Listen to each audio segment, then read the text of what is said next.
I think absolutely it is a game changer in the education level now, right? Very close to my heart. Both my kids are computer science graduates, Right. but they probably haven't written a single line of code during their 3-4 years of the degree program that they've done, right?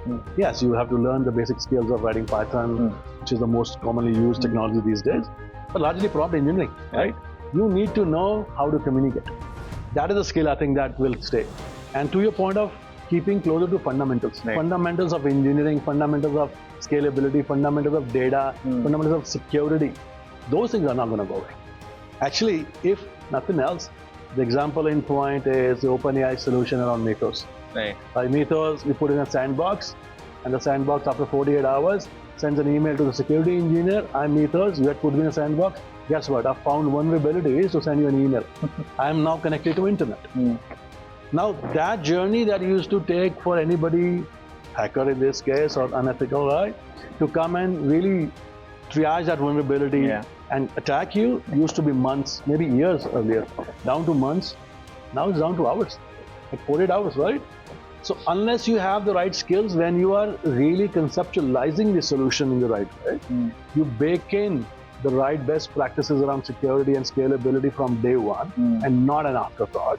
That is, I think, where the fundamentals will continue to stay. And maybe that is what is driving a lot of folks to still go back to the core engineering concept that you talked about, because they will never go stale, I think, right? You still need smart humans to build the next level of AI.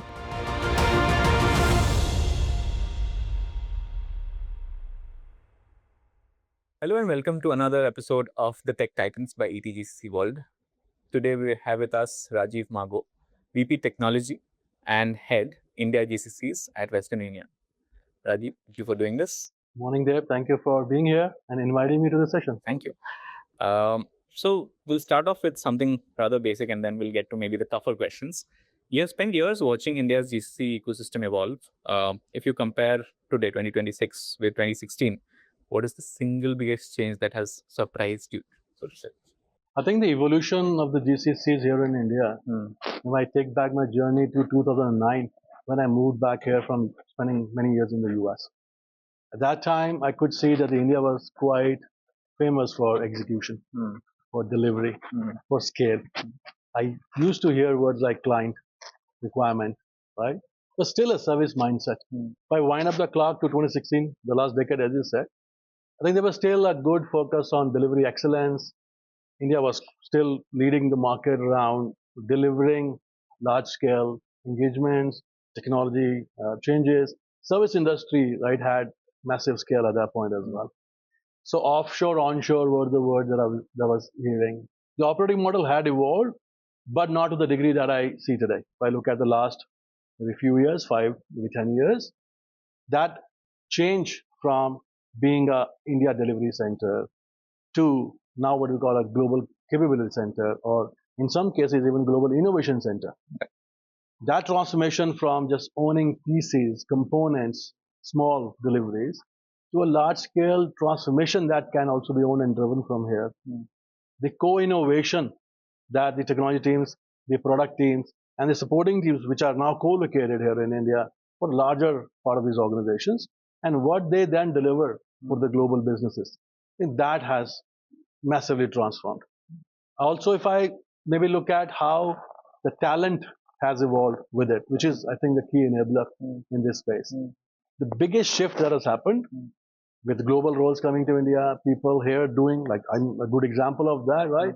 I was in New York working for one of the largest banks and delivering equity trading platform for the street. And I came to India and had similar level of role that nobody else was doing. That talent level, which has moved back with these opportunities, the talent level that has really enhanced the ownership, accountability of what you can deliver. Being able to talk to the global customers, global businesses, understand their context much more deeper, the challenges they face every single day, how the solutions then have to be designed to that customer value. That shift, I think, is a change. The shift is also in the mindset. Mindset of the leaders who were operating initially when I had come, massively around order takers, right? They have told, we have to do, which is, I think, a great foundational stone. You have to be really good at execution. then only you can build the next level capability. And that mindset from, yes, I understand what you want and I can go and own and do it, to now, just tell me the problem statement. Expose me to the next level of transformation that the organization globally wants to drive and know. And I will figure out the solution. I will figure out the moving components. I will go drive that, own it completely from here, keep the stakeholders informed, and deliver to the business outcome. I think that shift of mindset, I think, is the biggest thing in my mind over the last decade and a half. It's amazing. Your own journey also talked about the street. But if you could focus on one technology decision or investment that your organization made in the last few years, that particularly made a and bigger impact than initially expected, what would that be? Maybe it could be one story, it could be multiple stories. Yeah. Yeah. I think it is interesting to think about that. I don't think there is one technology that has massively changed this landscape. Not AI. Maybe I'll give you three. How about that? Okay. And it's actually a combination. Okay. Cloud as the first step. What cloud gives you is the scalability. Option for the organization to really scale their solutions on demand. Second piece that actually helped take that to the next step and elevate it is the AI-led architecture, microservices, loose integration, faster, partnerships that you can drive, delivering highly available, highly scalable services across the globe. The same system now can serve many countries, many million of customers at an ease of a button. Enabled the scalability, what cloud was offering you. So it built on cloud, but actually throttled that even further. The third thing that you were indicating towards is what data and AI. Yeah. Obviously data which can drive a lot of insights about the business, insights about the customer, their segmentation, how they operate, what is sticking for them, what parameters in the systems are really helping you grow business, what are the challenges that are blocking your customer journey, what you can learn through some of those experiences and actually go refine your architecture. How can you simplify this architecture again on the API layer, right, to further enhance the integration that you really need to do? That insight that is driven by data. Finally, into the last step of AI. It is very nascent today. At least in India, I can tell you, every GCC is working with AI, trying to find the right solution. Okay. But I don't think we are there yet. Over the next maybe 3 to 5 years is where that fitment of how cloud, AI, data will come together. Then AI will actually enhance that value and take it to the next level of value creation. Yes, assisted coding are part of the ecosystem. Yes, going to Copilot and your searches have been not more simplified. So the search and time you spend to really figure things out have definitely condensed for sure, right? That is definitely helping. But as I go beyond that, I think these solutions at the enterprise scale level are probably not there yet, at least in large adoption. Right. That journey is yet to happen over the next couple of years. And that's where I think the next game changer will also happen. In fact, Rajeev, if you, since you spoke about AI so much and AI assisted coding you touched upon, coding has increasingly, or software development increasingly is becoming AI assisted, so to say, right? How do you see the role of engineers, or specifically software engineers, really changing over there? Because in fact, I heard that IITs, the big IITs now have a bunch of people not choosing CS and choosing the mainstream streams, which are kind of remaining behind a few years ago. Because so the AI hype is real, is what we can see at the education level as well. Yeah. What do you think? I think absolutely it is a game changer in the education level now, right? Very close to my heart. Both my kids are computer science graduates, right? But they probably haven't written a single line of code during their 3-4 years of the degree program that they've done, right? Yes, you have to learn the basic skills of writing Python, which is the most commonly used technology these days, but largely prompt engineering, right? You need to know how to communicate. That is a skill I think that will stay. And to your point of keeping closer to fundamentals, fundamentals of engineering, fundamentals of scalability, fundamentals of data, fundamentals of security, those things are not going to go away. Actually, if nothing else, the example in point is the OpenAI solution around Mythos. Right. By Mythos, you put in a sandbox, and the sandbox after 48 hours sends an email to the security engineer. I'm Mythos, you had put me in a sandbox. Guess what? I found vulnerabilities to send you an email. I am now connected to internet. Now that journey that used to take for anybody, hacker in this case or unethical, right, to come and really triage that vulnerability and attack you used to be months, maybe years earlier, down to months. Now it's down to hours, like 48 hours, right? So unless you have the right skills, when you are really conceptualizing the solution in the right way, you bake in the right best practices around security and scalability from day one, and not an afterthought. That is, I think, where the fundamentals will continue to stay. And maybe that is what is driving a lot of folks to still go back to the core engineering concept that you talked about, because they will never go stale, I think, right? You still need smart humans to build the next level of AI. Well, I know AI will also start building their own AI soon, right? So that's the journey they will take. But you still will have to figure out, like, people leadership still a skill that you will have. The AI can come in and probably either comprehend or replace or augment the skills that one has. For them to replace experiences, I think is far off. So that experiences, I think, is a piece that individuals, leaders, engineers will have to carry along with them. That experience is what's going to tell them how the solution fits the right problem statement and what solution really fit in different problem statements as well, right? And that experience, I think, is a valuable piece. So if you can have strong core fundamental foundational elements and you build on top of these experiences that you can deploy to problem solving, final leg is around people connectivity, creativity, and leadership. Those fundamentals, I think, will still stay strong. I think that partly answers my question, which is, if you had to start your career as a software engineer today, what would you focus on learning that maybe your kids are overlooking? Yeah. So I think it's no different than what it was 10 years ago, 20 years ago when I was fresh out of engineering. Maybe the terms have changed slightly, right? But if you are able to analyze a problem statement, if you are able to break down the problem statement to smaller chunks that you can then manage and solution, bring these smaller blocks of solution together to build an ecosystem of a solution that you can take further, scale it to an enterprise level, those fundamentals haven't changed, will probably never change. The ability for a human to do that, I think, is the key. And that is what we probably need to learn and continue to learn. If I were a software engineer now, to the point, right, I will go back to those fundamentals also. Communication, right? What is a prompt to an AI? A prompt to an AI is a way to communicate with an AI, just like two human beings, just like you and I are talking, right? If our communication, our articulation is good, if I can explain the problem statement to you better, and you have the SME knowledge of solving the problem statement, which you can help me, that's how I can get better in solving the problem statement, right? That fundamental will also continue to change. So focus on communication, focus on understanding the big problem space, breaking it down to smaller chunks, putting it together, and then scaling out, I think, is the key learning that you need to drive. Going to teams, right? You have built and scaled teams across these different phases that you mentioned.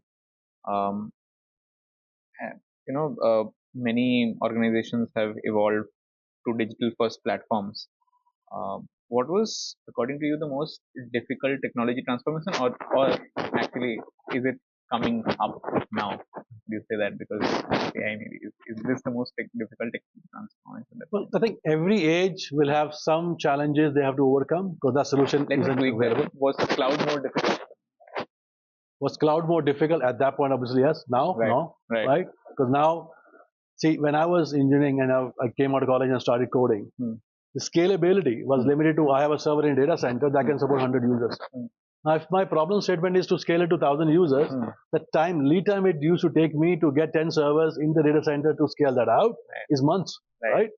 And now an engineer can, on dynamic scaling, click of a button, get you the scalability in cloud on instant. So that problem statement doesn't exist today. So if that was a challenge for me to go tackle there, that challenge doesn't exist today. The challenge now is, so I have terabyte of data.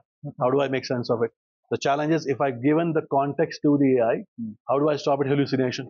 How do I stop it not determining things that it shouldn't? How do I control governance around ethical, pieces around what decision making they had to do? Those challenges are different challenges. I don't think they are bigger or smaller challenges than what they were. In that day and age, scalability was a challenge. In this day and age, understanding this data and creating value out of data remains a challenge. So different challenges, but I think different time will have different skills as well. Obviously, you spoke about this a little bit, but if you could double down on the fact that ownership in GCCs is changing. That's what the narrative is, at least. What does true ownership really look like? Is it just being able to say no, for that matter? and how do leaders such as you create the right conditions for that to happen?